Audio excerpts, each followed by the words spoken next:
Hello, my name is Ibrahim Traoré.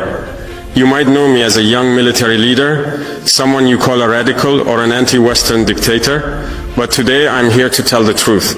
I'm speaking directly to big news companies like CNN, BBC, France 24, New York Times, Washington Post, The Guardian, and Le Monde. I'm watching you. I'm keeping track of every lie you tell, every story you twist, and every truth you hide. This time, you can't turn off my voice. You can't shut off your cameras or edit my words. The world you used to control is gone.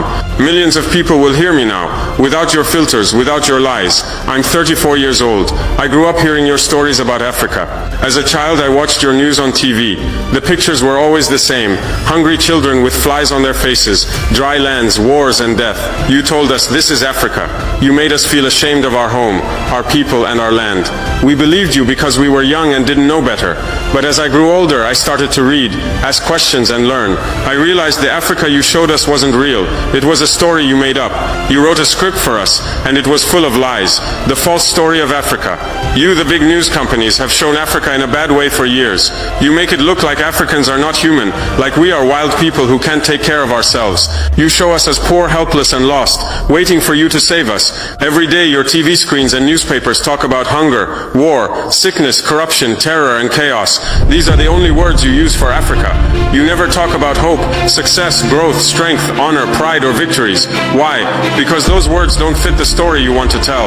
Let me ask you, have you ever made Africa's successes your big headlines? Have you told the world about Rwanda's amazing technology growth? Have you shown Ethiopia's huge project to plant millions of trees? Have you praised Botswana for its strong democracy?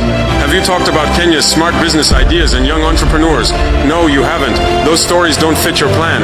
In your story, Africa can't be successful. If Africa is doing well, how can you justify taking our resources? If we're not poor and weak, why would we need your help? If we're not backward, how can you look down on us? I want to ask the people who run your newsrooms, have you ever thought about why Africa, a land full of riches, has so many poor people?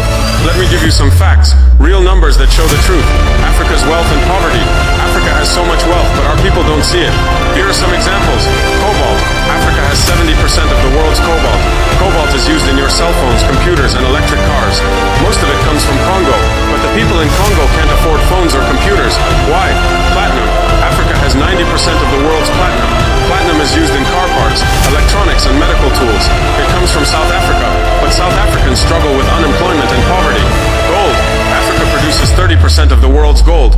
Countries like Mali, Burkina Faso, Ghana, and Tanzania have huge gold mines, but our people live in poverty while gold flows out of our lands. Diamonds. Africa supplies 60